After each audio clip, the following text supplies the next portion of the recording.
আজ আমার শাশুড়ি মাকে রিপোর্ট করাতে নিয়ে যাবে বড় দিদি আর বড় জামাইবু।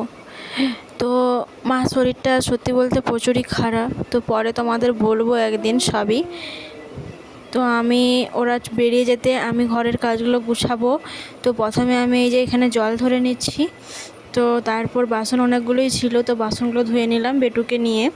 তারপর আমি এদিকে ঝাঁটাতে এসেছি, এদিকে কারেন্ট চলে গেছে। তাই আমি বেটুকে নিয়ে ব্রাশ করাতে নিয়ে চলে গেলাম। ওকে ব্রাশ করে নিয়ে এসে দেখি তোমাদের দাদা ভাই ভিজে ভিজে বাড়ি এলো। তো ও ফ্রেশ হয়ে এখানে চা আর কালকে রুটি খেতে বসে পড়েছে। তো খেয়েছে। আমি এদিকে স্নান করে এসেছি। তো তোমাদের দাদাভাই মাকে আনতে যাবে, মানে আমার শাশুড়ি মাকে আনতে যাবে। তো তাই ও বেরিয়ে পড়লো। তো এখন বৃষ্টিটা হচ্ছে না, ফাঁকাই আছে। তো আমি এদিকে ও বেরিয়ে যেতে আমি এদিকে ভাত বসিয়ে দিয়েছি, এদিকে আনাজ কুটে নিয়েছি। আর আমি আজকে তরকারি করব, সয়াবিন আলুর তরকারি আর মানে মাখা মাখা। আর কুঁদরি আলু চচ্চড়ি করব। আর কিছু মাছ ছিল, তো মাছ ভেজেছি কিছু মাছ। তো এদিকে আমার শাশুড়ি মাকে নিয়ে চলে এসেছে। তো এই যে তোমাদের দাদাভাই নিয়ে চলে এসেছে। আর এদিকে আমি তোমাদের সোনামা ঘুমিয়েছিল, ও ঘুম থেকে উঠতে ওকে স্নান করে নিয়ে চলে এসেছি। দিয়ে সোনামাকে এই যে খাওয়াতে বসে পড়েছি। তার আগে আমার শাশুড়ি মাকে খাইয়ে ওষুধ দিয়ে দিয়েছি, ও খেয়ে করে শুয়ে পড়েছে। এদিকে আমি সোনামা আর আমি নিজেও খেয়ে নিচ্ছি ওর সঙ্গে। একই থালায় বেরিয়ে নিয়েছি দুজনেই। তো এই করে আমার দুপুরটা পেরিয়ে গেল। তারপর বিকালবেলা ঘুম থেকে উঠে আমি একটু রচা করে নিলাম, কারণ জানি না আজকে একটু রচাটা খেতে ইচ্ছা করলো, কারণ প্রচুরই বৃষ্টি হচ্ছিলো এদিকে। তাই একটু বিস্কুট দিয়ে একটু রচা খেয়ে নিলাম প্রথমে। তারপর দেখছি বাবা দুধ নিয়ে এলো, কারণ আমাদের বাড়িতে গরু আছে। তো দুধ নিয়ে এলো, বাবা বলতেছে একটু চা করে দাও।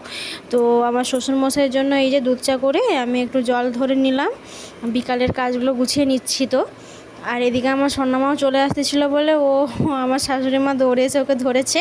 আর এই যে ঘরটাও ঝাঁট দিয়ে দিলাম। তো ঘর ঝাঁট দেওয়া হয়ে যেতে আমি এদিকে চলে এসেছি, একটু মুখটা ধুয়ে একটু ফ্রেশ হয়ে নিলাম। তো মাথা আঁচড়ে করে একটু সিঁদুর পরে একটু ফ্রেশ হয়ে নিচ্ছি। তো এদিকে গিয়ে আমি বাইরে দেখি, এদিকে তো ফ্রেশ হচ্ছি, কিন্তু এদিকে আমি বাইরে গিয়ে দেখি প্রচুর বৃষ্টি হচ্ছে। তো মুষলধারার মতো বৃষ্টি হচ্ছে। তো কোথায় কোথায় হচ্ছে অবশ্যই বলবে তোমরা। এদিকে তো প্রচুরই হচ্ছে, তোমরা শুধু দেখতে থাকো। এমন বৃষ্টি হচ্ছে, এটা কন্টিনিউ সকাল থেকেই হচ্ছে। তো কন্টিনিউ বলতে দুপুরবেলা একটু ফাঁকা দিয়েছিল, একটু রোদ উঠেছিল, তারপর আবার বৃষ্টি আরম্ভ হয়ে গেছে। এবারে জানি না। তো ভাদ্র মাসে আমি একটা শর্ট ভিডিও ছেড়েছিলাম যে ভাদ্র মাসে রোদ প্রচুর দিচ্ছে, গুমাট প্রচুর, তাই লাস্টের দিকে বৃষ্টি হবে। তো জানি না লাস্টের দিকে হবে নাকি, কিন্তু আমার কথাটা একটু হলেও মিলেছে, বৃষ্টি হচ্ছে। তো বৃষ্টির ওয়েদার নিতে নিতে আমি এদিকে চলে এলাম আমার শাশুড়ি মাকে নিয়ে। তো ওকে একটু মাথাটা আঁচড়ে দেবো বলে, তাই ওনাকে একটু বললাম তুমি দলায় বসো, আমি মাথাটা আঁচড়ে দিই। একটু তেল দিয়ে মাথাটা আঁচড়ে দিলাম। তো একটু সিঁদুরও পরে দিলাম। তারপর এই যে মাকে একটু খেতে দিয়ে দিচ্ছি মুড়ি আর শশা করে। আমি ওনাকে খেতে দিয়ে এদিকে চলে এলাম। তো সন্ধ্যেখাড়া আলু বেগুন আর কাঁচকলা করে কুটে নিলাম একটু সিদ্ধ ঝোল করব বলে। তো এখানে লাউখাড়া হলে ভালো হতো। আর ওদিকে আমি ভাতটা বসিয়ে দিয়েছি, এদিকে আনাজ কুটার পরে। তো ভাত বসিয়ে এদিকে কড়া গরম করতে দিয়ে দিয়েছি। তো মাছকে আগে ভেজে নিয়েছি। তো মাছটা ভাজতে বসিয়ে দিয়ে আমি এগুলোকে কষে নিলাম। তো মাছ ভাজা কমপ্লিট। তো এই যে এটাকে আমি কষে নিচ্ছি একটু হালকা তেল দিয়ে। তো কষানোর পরে তো জল দিয়ে দিয়েছিলাম আর একটু জিরা গুঁড়ি। তো তারপরে এই যে আমার রান্না কমপ্লিট। তো আজকের মতো এই ভিডিওটা আমি এখানেই শেষ করছি। তো কালকে আবার দেখা হবে নতুন একটা ভিডিও নিয়ে। তো সবাই ভালো থাকবে, সুস্থ থাকবে, সাবধানে থাকবে। আমার অনেক অনেক ভালোবাসা নিও সবাই।